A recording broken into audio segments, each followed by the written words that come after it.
Hello everyone, my name is Sierra Charles, and I decided to do my article on Erik Erikson and the stages of development.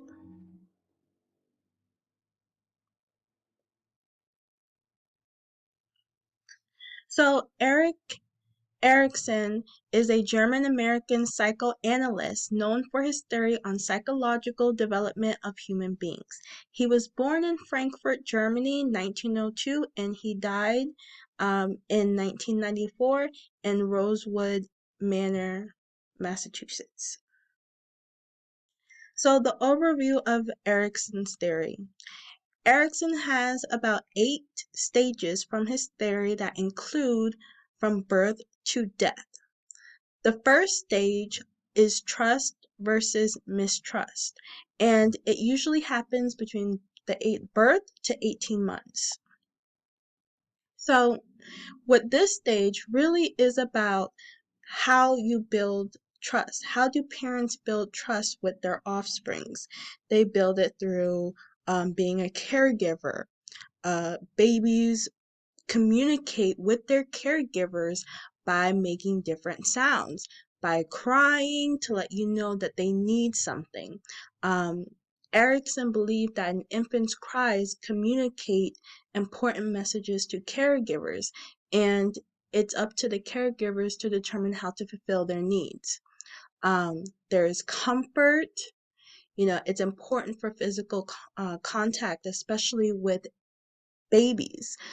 There was a study very long ago that basically compared and contrast babies that were not held, were never looked at, were never touched. They just had the basics. They had, a cot, a crib to sleep in, and they had food. But as far as any physical contact or comfort, they had nothing. And they really failed to strive. They had a failure to strive and they struggled. Another thing that Erikson believed is that feeding plays a huge role in the development of trust. And that's why, it's the mother feeding the baby breast milk. It's a bond. It's almost like an unbreakable bond between mother and her baby.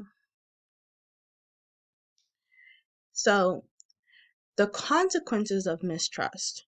So children raised by consistently unreliable people or unreliable parents who fail to meet their basic needs develop overall a sense of mistrust.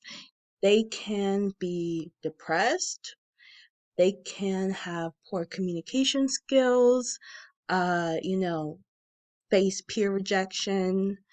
They can also be very suspicious of others. So the second stage is autonomy versus shame and doubt. And this is from the toddler to 3 years of age. This stage occurs between 2 to 3 years of age, and according to Erikson, this stage is focused on developing a greater sense of self-control. And it's basically the virtue of will. Can I do things myself, or am I reliant on the help of others? And we definitely get to be there every step of the way. We see how, when toddlers are taking their first steps and, they're doing it by themselves, they're starting to touch things by themselves, they're trying to open things by themselves. And, some toddlers can be very independent. Others will point to an object or bring the object to you because they want you to open it for them. So this really is mainly about the will of the child. The third stage is initiative versus guilt, and this is from the preschool age to 5 years. This stage occurs, and it's really the children begin to assert their power. There's a balance, there's a control, and it's also, in my opinion, I feel like a little bit ego related because they're starting to direct, play with others, and start to establish social interactions. And, it's conflicting because they could be playing with their friend and maybe, they pick up maybe a block and throw it and it hits their friend and they're realizing, they got in trouble. Hey, I hit my friend, I'm in trouble, and they start questioning themselves. Am I good? Am I bad? Why did I get in trouble? So the fourth stage is industry versus inferiority, which is 6 years to 11 years of age.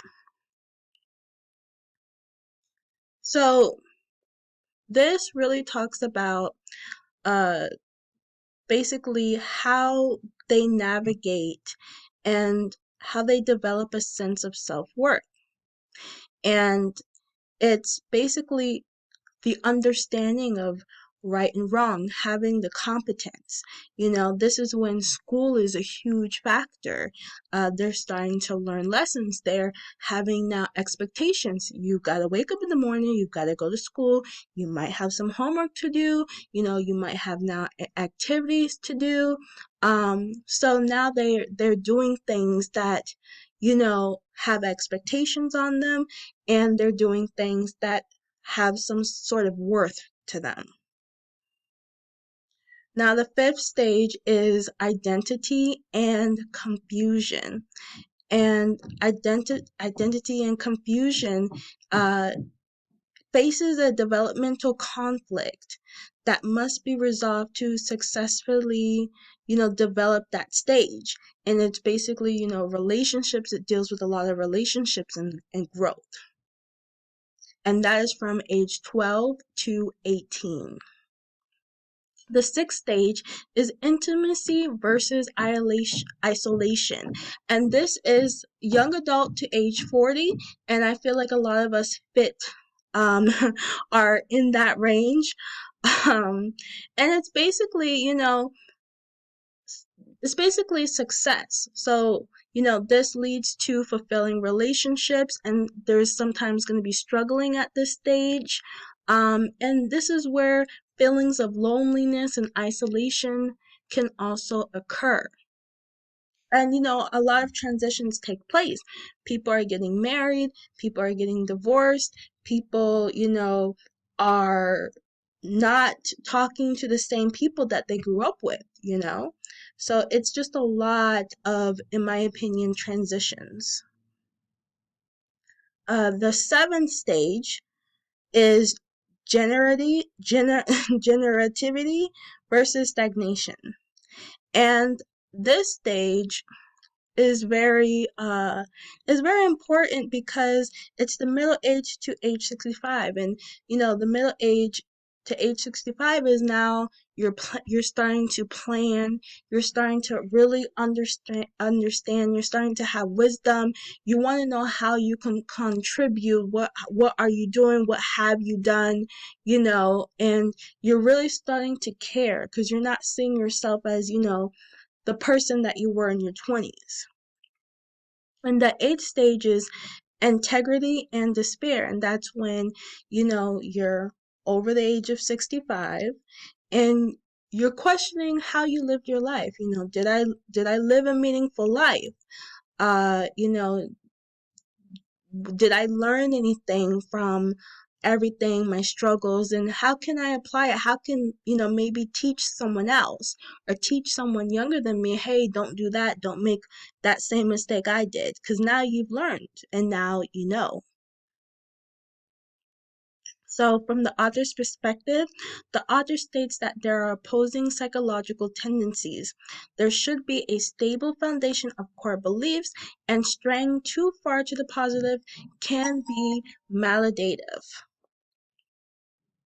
So, it's very important that there is a extreme balance, because sometimes when you are too far in the positive side, it can have negative outcomes. And the same thing for if you're too far on the negative side. It's very important to stay in the balance because that balance can provide a solid foundation. And it also gives the individual perspective. So my perspective is that I do agree that there's a balance between the two opposing factors. And I do think that it's very interesting how social interactions and relationships play a role in development and in the growth of human beings. If a stage is completed well, then the individual can develop a sense of mastery over that stage, and this can be called an ego strength. And I really like the word ego strength, because a lot of times when we hear the word ego, when we see it on paper, we automatically view it as a negative thing. But ego is very important. Ego can save your life. Having ego is not always something that is something to be ashamed of. It doesn't mean you're selfish. It means your will to survive. Ethical principles.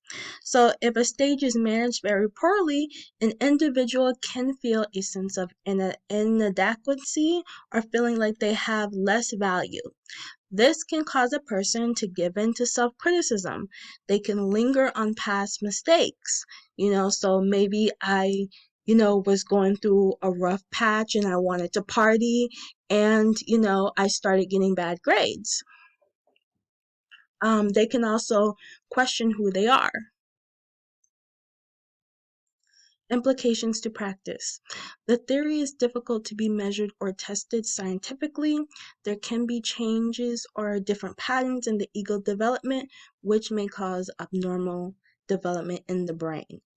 And, it's very interesting to note that trauma can happen not just in early childhood, but it can happen at any age, and as someone who is in their late 20s, you go through certain situations, certain events, and it really changes your perspective when you're in that stage, and the stages in the future as well. So conclusion, Erikson stages of psychosocial development is an extremely useful tool for mental health providers. I have heard of a lot of mental health providers, such as social workers, using, documents and forms relating to Erikson to help their clients. It not only dives into important stages in early childhood, but it also dives into late adulthood as well. This can sometimes be a stage where there are huge transitions that may affect the continuation of development, and they may bring about trauma or turning points in their life. And these are my references. Thank you, and I hope you like the article.